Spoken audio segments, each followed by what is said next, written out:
Hello, my name is David Driscoll. In this fairly brief video, I want to talk about nonverbal communication.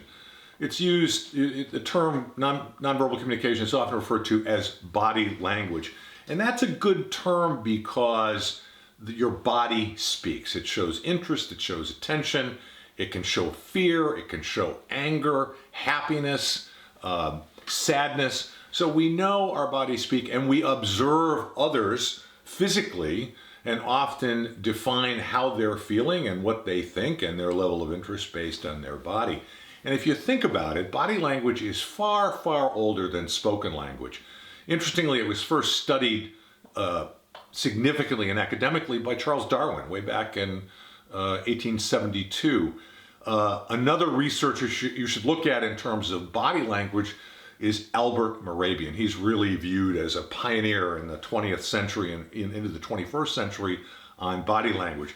I'm going to focus very narrowly on body language insofar as an effective communicator, you want your body to communicate interest and attention rather than disinterest and a lack of attention. And very often I think we develop physical habits that are bereft of meaning. That is, we have a habit that's unconnected with what's going on in the moment. So we may think we're communicating interest and attention. We may think others view us as interested, but our bodies are communicating the opposite. One of the things that Albert Mehrabian did that was very, very effective was he talked about the fact that if your nonverbal body language communicates something that contradicts your spoken language, it is very likely that that body language will carry the message. That is the meaning of the message. In the same way of paralinguistics, which I'll talk about in another video, if your tone of voice contradicts your content, it's the tone that the other person hears and pays attention to.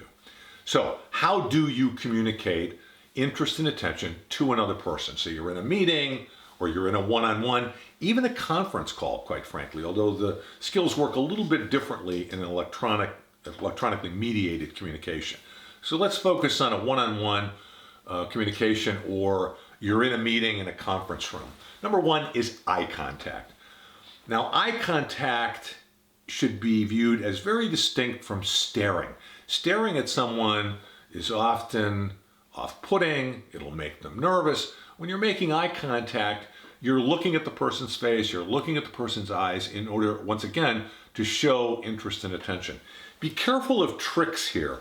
I remember a trainer one time I saw training people in body language, and he talked about, well, look at the top of the person's nose. Well, that's not the goal here. The goal is to make eye contact.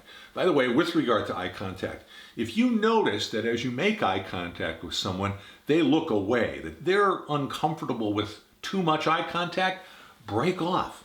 Make less eye contact. So you shape your behavior to fit the situation. Second, you want a slight incline. Now, what do I mean by slight? I'm demonstrating it right now. Not this, but certainly not this behavior. And it's not that, if you look at my behavior right now, people might define that as disinterested or arrogant, when in fact there's nothing inherently wrong with this except that it's not clear. When I make eye contact and I have a slight incline toward the other person, I'm clearly communicating a message of interest and attention.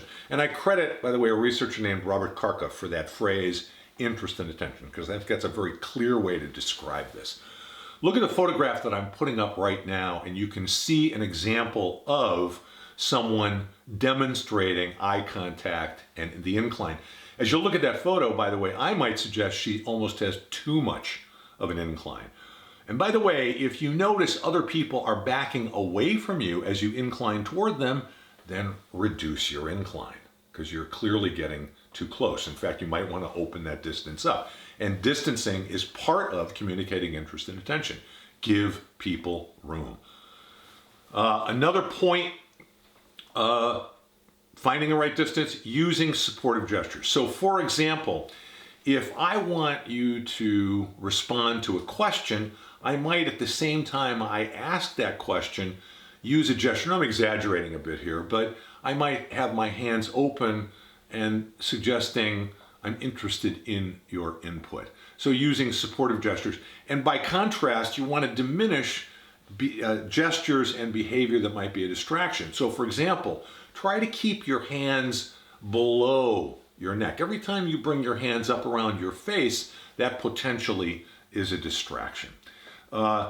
So eliminate distracting behaviors, use supportive gestures, manage the distance, manage your facial expression, a slight incline toward the other person, and once again, that can vary, and eye contact.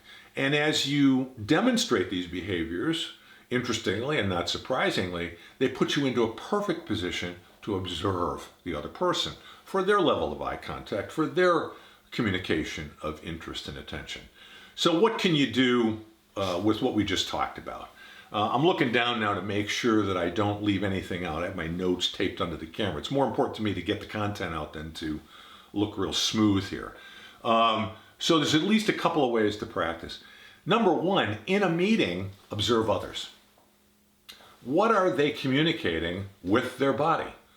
And are they in control of what they're doing? Are they using their body? Are they using body language in a skilled way? Practice any one of the skills and notice its effect. Now, I want to be clear here. As you practice a new skill, you're going to be distracted. So as you practice it repeatedly, the skill itself will become more of an instrumental tool to get you where you want to go versus a distraction. So don't give up. If at first you're uncomfortable, stay at it.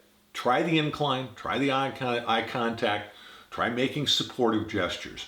Most important thing to me in any of these videos is that when you stop watching the video, when you leave the video, you go out and try something. And by the way, not tomorrow, but today. Try something today.